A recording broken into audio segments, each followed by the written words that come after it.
TV7 Israel News is made possible thanks to your generous donations. Shalom and good evening. This is TV7 Israel News broadcast to you from Jerusalem, and in today's top stories. Tensions along Israel's southern front with the Hamas-controlled Gaza Strip continues to mount, drawing Egypt into the picture in an attempt to defuse the situation. Iran warns the United Arab Emirates not to allow Israel into the region, insisting that neither Washington nor Jerusalem could guarantee Abu Dhabi's security and prosperity.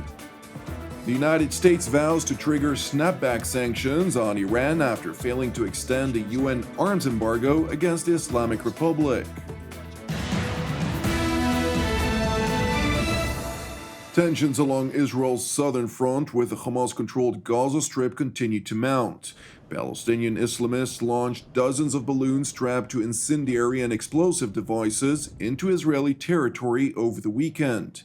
While thankfully no injuries were reported, Israeli Fire and Rescue authorities noted in a statement that since the onset of the latest escalation a little over a week ago, incendiary balloons sparked over 150 separate blazes throughout southern Israel. In tandem, some 200 Palestinians rioted yesterday in several locations along the Gaza-Israel security barrier. The IDF spokesperson's unit informed TV7 that in one location, the rioters were throwing grenades and improvised explosive devices toward IDF troops who responded to the threat with riot dispersal means. Meanwhile, the Israeli military retaliated for the sixth consecutive day last night, targeting militant installations throughout the Gaza Strip belonging to the Islamist Hamas organization. While IDF fighter jets and aircraft bombed a military compound used to store rocket ammunition in the southern Gaza Strip, tanks, which are deployed along the border, targeted a number of military observation posts belonging to Hamas. The IDF spokesperson's unit once again reiterated in its statement that it views any terror activity against Israel with great severity and will continue operating as necessary against attempts to harm Israeli civilians or sovereignty. It further highlighted that the Hamas terror organization is responsible for all events transpiring in the Gaza Strip and emanating from it, and will bear the consequences for terror activity against Israeli civilians. In light of the mounting tensions between Israel and the Palestinian enclave, a delegation of senior Egyptian intelligence officials traveled to Gaza. The delegation is currently holding talks with the leadership of Hamas in a declared effort to de-escalate the situation. Turning to the West Bank city of Jericho, where Saeb Erekat, the Director General of the Palestine Liberation Organization, commonly known by its acronym PLO, decried the looming peace accord between Israel and the United Arab Emirates as a blatant agreement that alters the Arab strategy vis-à-vis Israel, effectively eliminating the Palestinian aspiration for statehood from the Arab equation for normalizing relations with Jerusalem. The whole thing that we based our strategy on as Arabs is that the Arab Peace Initiative specified that once Israel withdraws, there will be peace between Arabs and Israelis. Netanyahu came determined with Kushner, Trump, Greenblatt, Friedman to change the formula that they want Arab recognition of Israel while continuing the occupation. And the United Arab Emirates yesterday stamped the green light for this. Dozens of demonstrations were recorded in Palestinian towns and cities condemning the peace agreement between Israel and the UAE as a shameful stab in the back. Among others, Palestinian activists also held a small protest on the Temple Mount, during which they attempted to burn a poster labeling Abu Dhabi's Crown Prince Mohammed bin Zayed as a traitor. Meanwhile, Prime Minister Benjamin Netanyahu once again highlighted the paradigm shift in all that pertains to normalizing relations with the Jewish state. The Israeli leader stressed in a televised remark that in contrast to past agreements, Jerusalem's doctrine maintains two basic principles, which include peace for peace and peace through power. He emphasized that under this doctrine, Israel is no longer required to withdraw from any territory. דוקטרינה זו עומדת בסתירה מוחלטת לתפיסה שגרסה עד לפני ימים אחדים, שאף מדינה ערבית לא תסכים לעשות שלום עם ישראל, שלום רשמי ופתוח, לפני שיושג סיום הסכסוך עם הפלסטינים. לשיטת הפלסטינים, לשיטת רבים בעולם שהסכימו איתם, אי אפשר להשיג שלום זה בלי שאנחנו נכנעים לדרישות הפלסטינים, כולל עקירת יישובים, חלוקת ירושלים, נסיגה לקווי 67. The Israeli Prime Minister also highlighted that Israel's steadfast approach toward Iran's malign activities throughout the region served as a key trigger for the Arab world's interest to normalize relations with Jerusalem.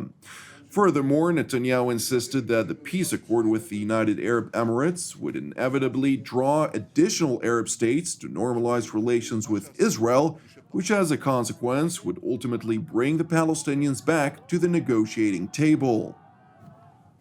אני חושב שהשלום יושג באופן הפוך. דווקא הרחבת הפיוס בין ישראל והעולם הערבי היא זו שעשויה לקדם שלום ישראלי-פלסטיני.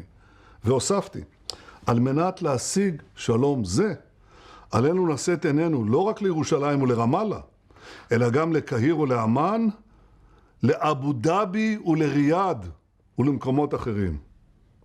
זאת לא הייתה נבואה, זאת מדיניות עקבית ושיטתית, שאני מוביל ושלקח לה שנים לחלחל. וברוך השם, היא אכן חלחלה ומחלחלת. אני צופה שמדינות נוספות יצטרפו למעגל השלום איתנו.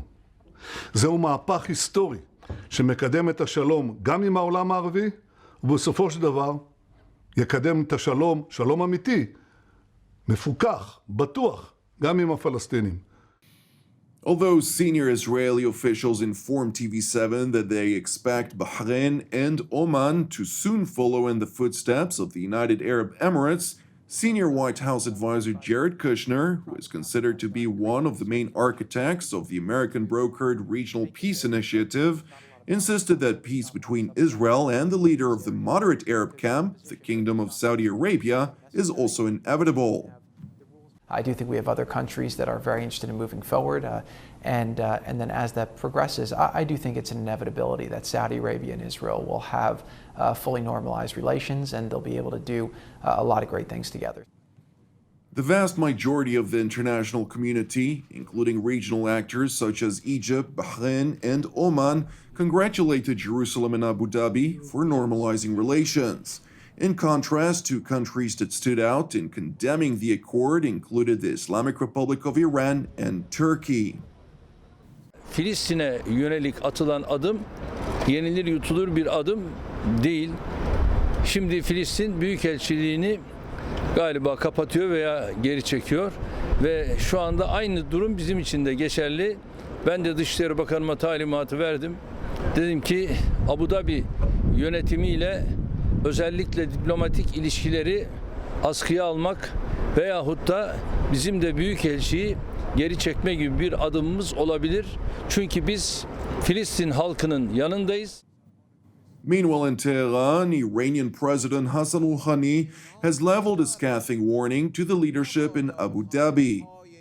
حاکمان دچار یک مسیر اشتباه و غلطی شدند.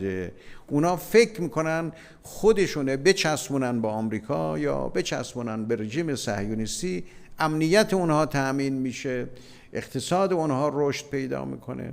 این کاملا اشتباهه. The Iranian leader went on to address the American failure to extend a UN-imposed arms embargo on Tehran after only the Dominican Republic, out of the 15-member Security Council, supported the U.S. draft resolution.